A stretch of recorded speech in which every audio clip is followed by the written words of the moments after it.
Hai teman Asa, sekarang kita masuk ke part 2. Nah, sekarang dengan tema osteoporosis in postmenopausal woman. Jadi, emang sekarang tuh banyak banget wanita yang setelah menopause itu mendapatkan osteoporosis. Lebih sering ya dibanding sebelum-sebelumnya. Nah, gimana tuh dok, apa hubungannya dari menopause dengan osteoporosis?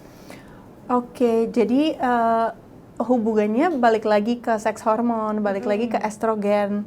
Tapi untuk mengerti gimana proses bone remodeling dulu, itu kayaknya memang harus dibahas sedikit tentang bone remodeling. Jadi tulang kami itu bukan sesuatu proses yang pasif. Maksud saya tulang kami selalu dalam proses perubahan remodeling. Nah itu dengan osteoblast sama osteoclast. Namanya mirip ya Dok Shell, tapi osteoblast itu bikin bone baru. Dan osteoclast itu memakan. Mendegradasi lah, memakan tulang yang sudah ada. Betul. Okay. Ya, jadi itu prosesnya akan jalan terus dan ada banyak faktor multifaktorial yang ngatur proses itu. Mau dari kalsitonin, mau dari parathyroid hormon, mau dari vitamin D dan lain-lain. Jadi kalau kita udah mengalami menopause, kita kadar estrogennya menurun. Okay. Dan kalau estrogennya menurun, itu nggak lawan si osteoclast lagi. Jadi osteoclast dan osteoblast harusnya balance, but after menopause, osteoclastnya yang jadinya lebih aktif. Sedangkan kita bone mineral density-nya menurun. Jadi dok, selain yang tadi osteoblast dan osteoclast dan juga estrogen yang mempengaruhi hubungan antara osteoporosis dengan menopausal woman, ada lagi nggak dok yang mempengaruhi ataupun faktor resiko yang mengakibatkan postmenopausal woman itu lebih cenderung terkena osteoporosis? Ya, ada juga sih, memang ada faktor genetik lagi, jadi kita balik lagi ke genetik yang bikin orangnya lebih beresiko untuk kena osteoporosis postmenopausal dan bisa fraktur tulang, biasanya di bagian vertebrae, tapi bisa juga di wrist, arm, hip, and femur gitu. Tapi untuk lifestyle juga pengaruh. Oke. Jadi dari makanan, terutama dari makanan, dan itu memang harus makan yang benar dari umur masih muda, masih childhood for good bone health. Jadi untuk kalsium intake yang cukup, untuk vitamin D yang cukup, dan untuk makronutrien yang lain yang penting sekali. Kalau aktivitas fisik gimana dok? Berpengaruh itu juga ya? Penting sekali. Okay. Jadi kita butuh untuk osteoporosis, untuk cegah osteoporosis kita butuhnya weight bearing exercise, muscle strengthening exercise, dan juga untuk core strengthening exercise supaya kita balance lebih bagus dan bantu supaya kita nggak sering jatuh dan kena fraktur. Oke, jadi untuk postmenopausal woman itu symptomsnya atau gejala-gejala untuk kita mengetahui nih, oh kita bone density udah berkurang atau menuju ke osteoporosis. Apakah ada gejala-gejala tersebut dok? Kalau bisa disebutkan beberapa aja. Sayangnya tidak ada selain fraktur, ya? Jadi kita nggak dapat warning terlebih dahulu. Tiba-tiba ada fraktur yang itu bisa debilitating banget. Jadi sebaiknya memang tahu resiko kita masing-masingnya seberapa supaya bisa mencegah osteoporosisnya, karena nggak ada warning sign dulu. Jadi penting banget ya untuk ketahuin apakah kita ada keturunan bisa terkena osteoporosis, misalnya genetik dari orang tua kah atau dari family lain kah, dan kemudian juga kita ngeliat juga bagaimana lifestyle kita dari asupan makanan ataupun dari aktivitas fisik kita. Jadi emang nggak ada ya, kita nggak bisa mengetahui oh ada symptoms apa, kayak tadi contoh PCOS kan ada ya. Ada. Kalau ini sama sekali enggak, kecuali tiba-tiba kita langsung fraktur aja. Fraktur. Oke, jadi emang penting juga dong cek lab terus ya untuk kesehatan tulang ya dok ya? Iya benar, karena kita kalau misalnya kita resiko tinggi kena postmenopausal osteoporosis, atau kalau misalnya kita kena primary ovarian failure, jadi kita menopause cepet. Oke, itu bisa umur berapa tuh? Kalau Yang menopause, cepat, iya. kalau menopause harusnya ya sekitar 50 ya, tapi kalau primary ovarian failure itu bisa 40 atau sebelum umur 40 udah bisa Oke. kena menopause, dan itu resiko untuk kena osteoporosisnya ya Lebih udah cepat. pasti lebih tinggi juga. Oke. Ya, jadi memang harus cek, dan sebaiknya kalau bisa jangan merokok. Kalau misalnya kita high risk, kita bisa melakukan cek yang lain seperti bone mineral density dan lain-lain. Oke, jadi emang ada pentingnya banget ya ini berhubungan dengan genetik ya. Betul Jadi sekali. memang kita harus screening sih untuk mengetahui apakah kita ada faktor resiko terkena postmenopausal osteoporosis, apalagi di perempuan atau wanita yang kita tidak ada gejala-gejalanya, tiba-tiba langsung retak tulang aja tanpa kita ketahui. Jadi emang kalau tes DNA ini penting sekali juga ya. Apalagi kalau misalnya kita udah tahu nih di keluarga kita emang ada yang terkena osteoporosis lebih dini dibanding usia yang seharusnya. Oke, terus kemudian treatment-nya apa aja nih dok untuk osteoporosis biasanya? Kalau treatmentnya banyak sekali. Sekarang Preventifnya obatnya juga? preventifnya itu yang paling penting. Jadi first and foremost selalu preventif. Oke. Tuh, jadi memang harus makan yang benar, diet yang tinggi kalsium, juga harus bersama dengan vitamin D ya. Kalsium harus bersama dengan vitamin D. Kemudian yang tadi untuk strength training, untuk weight bearing exercise, kemudian untuk core strengthening supaya balance-nya oke. Gitu. Terus no smoking. No smoking, Iya. oke. Pokoknya semuanya berkesinambungan lah ya. Tapi yang paling penting tuh screening dari awal. Jadi supaya kita bisa live long and healthy life, emang harus dari awal kita mengetahui nih apa yang terjadi dalam tubuh kita. Jadi emang sangat penting untuk tes DNA asaren juga. Apalagi kalau udah tahu ada keluarga kita yang terkena osteoporosis lebih dini. Nah, osteoporosis memang kalau udah kena fraktur itu nggak secepat sembuh kalau kita masih anak-anak. Kalau anak-anak kena fraktur ya udah ya semoga nggak juga, tapi at least bisa cepat sembuh dan bisa balik normal. Sedangkan kalau orang yang lansia kena osteoporotic fracture itu lama sekali sembuh dan ada efek jangka panjangnya juga. Apa aja tuh dok efek jangka panjangnya? Semuanya jadi terganggu sebenarnya. Jadi resiko untuk CV event lebih tinggi karena tidak ada mobilitas, ada gangguan digestion. Terus karena jadi sedentary, nggak bisa jalan, nggak bisa mobilisasi dan nggak bisa ketemu orang, itu sering sekali jadi isolasi dan gangguan mental, which is you discuss last week with your guest jadi from salah Asa satu juga. gangguan mentalnya bisa depresi ya. Iya, Jadi emang bisa depresi, kemana-mana juga selain juga kita ada gejala osteoporosis, kita juga bisa ada gangguan lainnya ya, ke mental juga bisa depresi atau bisa stres, anxiety. Jadi emang penting banget sih untuk memeriksa semuanya, apalagi kalau misalkan kita apalagi kita wanita gitu, sangat amat sensitif terhadap postmenopausal osteoporosis. Oke, kemudian apalagi nih dok yang kita harus aware dengan osteoporosis postmenopausal? Penting banget untuk orang di sini juga di Asia, karena orang Asia, wanita Asia itu lebih rentan terhadap untuk kena penyakit ini. Jadi Asian women and Caucasian women itu paling beresiko daripada ras-ras yang lain. Jadi itu penting sekali untuk periksa. 1 in 3 women can experience postmenopausal osteoporosis. Jadi itu sangat penting untuk mencegah. Dan ya, gitu. Oke, untuk tips-tipsnya untuk mengurangi resikonya apa aja dok? Untuk mengurangi Resiko terkena osteoporosis postmenopausal.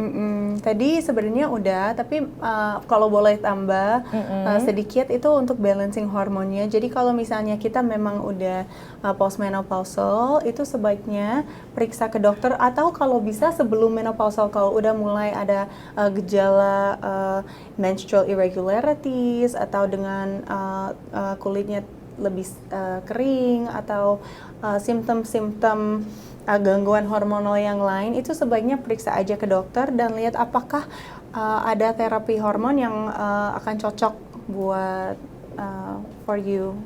Oke, jadi yang paling terpenting itu mengetahui dengan cara screening, kemudian sudah tahu nih kita ada faktor resiko di tubuh kita terhadap osteoporosis di postmenopausal. Nah, kemudian kalau bisa setelah udah tahu nih, datang ke dokter spesialis yang menangani hal tersebut. Jadi mesti datang nih ya ke ahlinya ya. Nah, kemudian setelah sudah datang ke ahlinya itu nanti akan dilakukan pemeriksaan lebih lanjut dengan cara anamnesa, pemeriksaan fisik, kemudian tes-tes lab selanjutnya, tes radiologi juga, dan juga menerima treatment seperti asupan suplemen maupun perubahan lifestyle. Jadi sangat penting banget untuk merubah semuanya dan juga untuk langsung periksa ke ahli dalam bidangnya tersebut. Oke teman Asa, jadi tulang itu selalu mengalami proses remodeling dengan menggunakan osteoblast dan osteoklas untuk memperbarui tulang terus. Dengan kita mengalami menopause, maka kadar estrogen dalam tubuh kita itu akan berkurang sehingga proteksi terhadap tulang kita itu juga berkurang. Karena fungsi estrogen itu untuk menjaga bone density agar pertama tidak mudah fraktur dan juga tidak mengalami osteoporosis. Nah, dengan cara itu kita harus selalu melindungi kadar estrogen kita even saat kita sudah menjelang menopause. Nah, bagaimana caranya? Pertama kita emang harus screening terlebih dahulu. Screening tubuh kita untuk melihat apakah kita ada faktor risiko untuk mempunyai postmenopausal osteoporosis. Jadi sangat penting banget, salah satunya itu dengan tes DNA. Dengan tes DNA kita bisa mengetahui nih kita ada faktor risiko atau tidak. Jika kita ada faktor risiko, kita bisa datang ke ahlinya untuk periksaan lebih lanjut. Oke teman-teman Asa, sekarang kita langsung masuk ke question and answer dari Instagram Asaren Experience. Pertanyaan-pertanyaan ini nanti aku akan lemparkan ke Dokter Mimi dan Dokter Mimi menjawab sesuai dengan ini ahlinya dokter ya. Oke, sekarang di pertanyaan pertama. Ini datang dari Instagram Putri MDA. Apakah benar PCOS itu berkaitan dengan berat badan perempuan? Maksudnya semakin gemuk perempuan itu semakin beresiko menderita PCOS atau bagaimana ya dok? Serta bagaimana tanda-tanda postmenopausal osteoporosis? Apakah bisa dicegah? Oke. Pertanyaannya sangat bagus, terima kasih atas pertanyaannya. Jadi untuk yang pertama tentang PCOS dan berat badan ya. Berat badan perempuan. Jadi memang salah satu yang kita harus waspadai pada pasien PCOS is obesitas. Obesitas tadi kita udah bahas dan itu ada hubungan juga dengan insulin resistance dan type 2 diabetes. Jadi memang ada hubungan antara satu sama PCOS sama obesitas.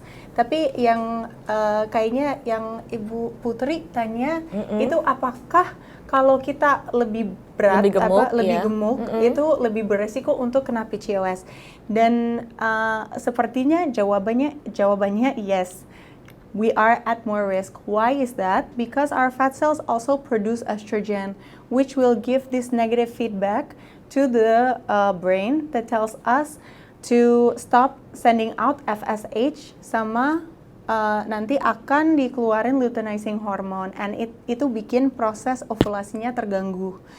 Jadi memang kalau kita lebih gemuk, disarankan untuk turunin berat badan supaya ovulasi dan proses menstruasi bisa balik ke normal. Dengan turunin berat badan 5-10% itu kadang-kadang udah bisa turunin gejala-gejala dari PCOS. Jadi lebih singkatnya tuh kalau kita juga gendut nih, gemuk, jadi kayak sel-sel dalam tubuh kita yang lemak-lemak itu ngirim signal nih ke otak. Betul. Oh nih estrogen udah banyak nih, jadi kayak stop aja nih produksi estrogen. FSH. Ya FSH-nya, jadi dengan itu menstruasi kita jadi nggak bagus ya cycle-nya ya, jadi kurang dari 9 kali dalam per tahun gitu. Betul. Ya. Oke, jadi emang itu feedback yang tidak baik ke otak kita. Negative feedback. Oke. Tapi saya cuma mau jawab sekali lagi, itu PCOS bisa terjadi di semua wanita.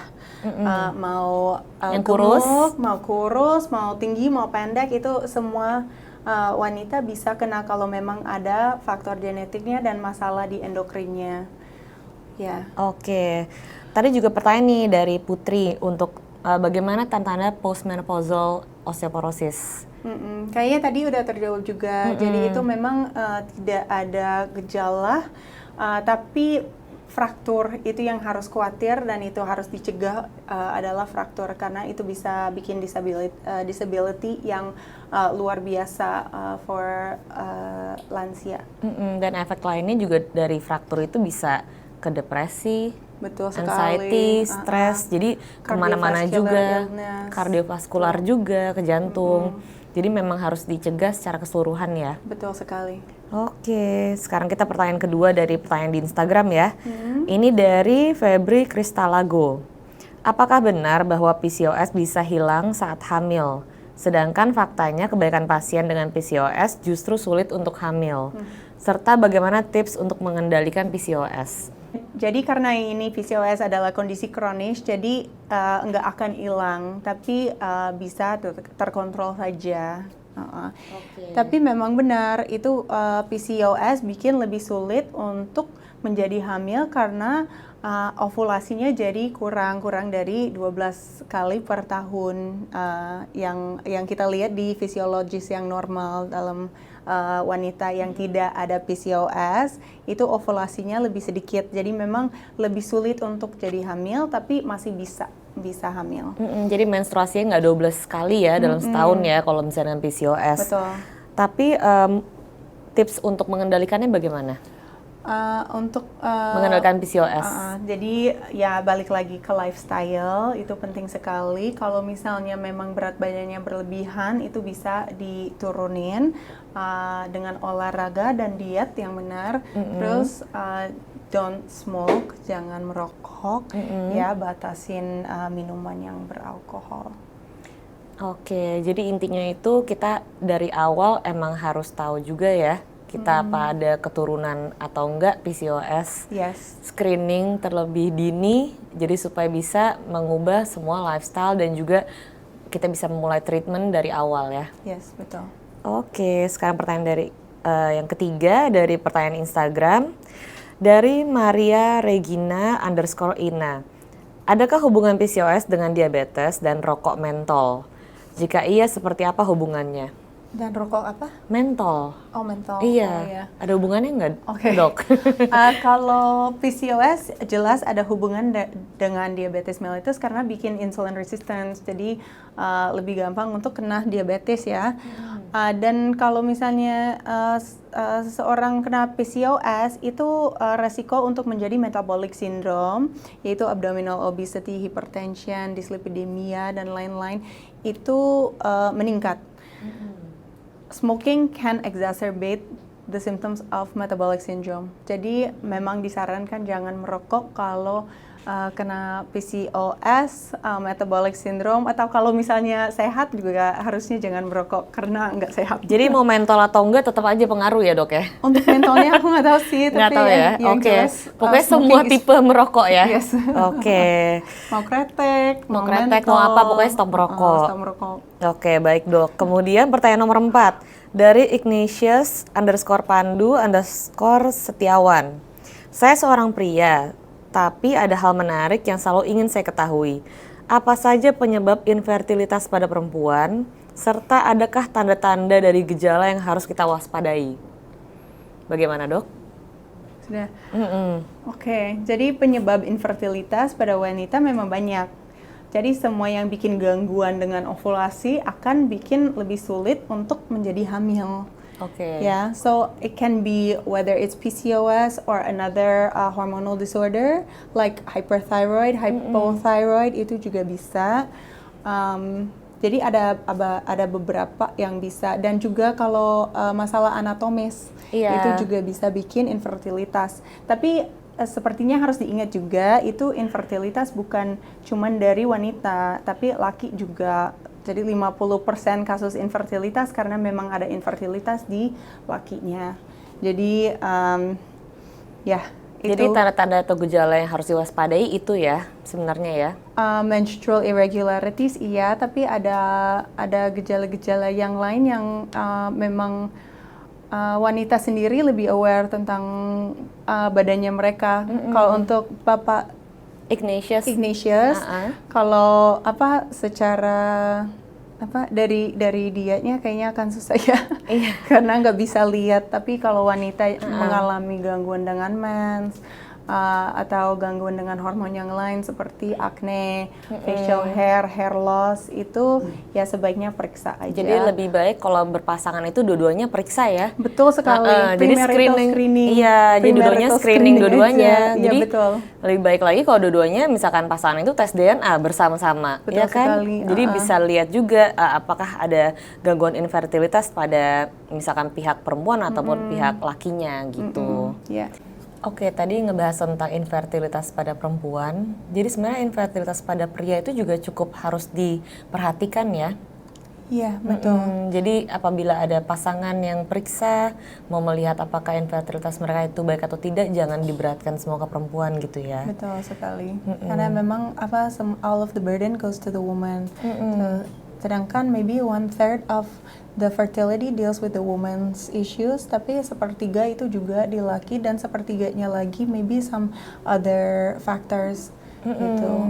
Tadi makanya aku ngeliat kayak dokter Mimi agak sedikit emosi ngebahas kayak fertilitasnya semua burdennya ke perempuan. Iya. Jadi it should come from both sides. It should come from both sides. Memang karena aku lihat banyak di praktek aku, it's a lot of women that they're having difficult with conception, dan itu semua bebannya mereka yang harus bawa, because yang disalahkan pasti wanita, but it's not always a problem with the woman. Dan if you look at the Asaren profile here, you can also see in gender traits for the men.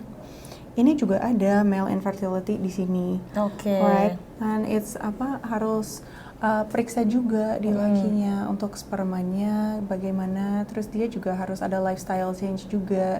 Right. Jadi faktor resikonya apa aja dok untuk kayak male infertility? There's a lot of different risk factors, but just like a woman can become infertile because of an unhealthy lifestyle, because of not a proper diet and exercise, so can a man.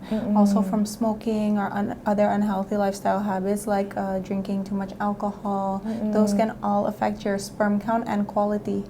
Jadi memang harus dicek semua dari sisi perempuan dan sisi laki-lakinya juga. Jadi balik lagi ke screening ya, dan genetics, hormones, and external from lifestyle juga paling berpengaruh. Betul sekali. Ya. Sorry ya kalau agak sedikit emosi. Nggak Mungkin apa-apa. aku juga ada gangguan hormonal ya. Enggak, tapi memang wajar, harus dua-duanya diperiksa. Kita jangan beratkan ke satu sisi aja. Iya, benar, Gitu. benar. Kemudian ada apa lagi nih yang menurut dokter Mimi menarik di bagian gender traits-nya laki-laki? Di sini ada 4 sih yang aku lihat di sini, cukup lengkap juga ya. Ada low testosterone, ada erectile dysfunction, sama ada prostate enlargement. The good news is that most of these things are easily fixed if you know that you have the problem. Jadi solusinya ada, tapi harus tahu dulu kita memang ada masalah. Oke teman NASA, sekarang kita akan mengumumkan pemenang dari Q&A dari Instagram. Pemenang pertama adalah Putri MDA dan juga pemenang kedua adalah Febri Kristalago. Selamat untuk keduanya. Keduanya akan dapat masing-masing saldo GoPay sebesar Rp100.000. Oke teman Asa, sampai jumpa di Twix episode selanjutnya. Jangan lupa ya teman-teman Asa ya untuk menulis di kolom komentar topik apa sih yang pengen kalian bahas di episode selanjutnya. Dan juga jangan lupa ya untuk follow social media Asaren Experience di YouTube maupun di Instagram. Sampai jumpa teman-teman Asa.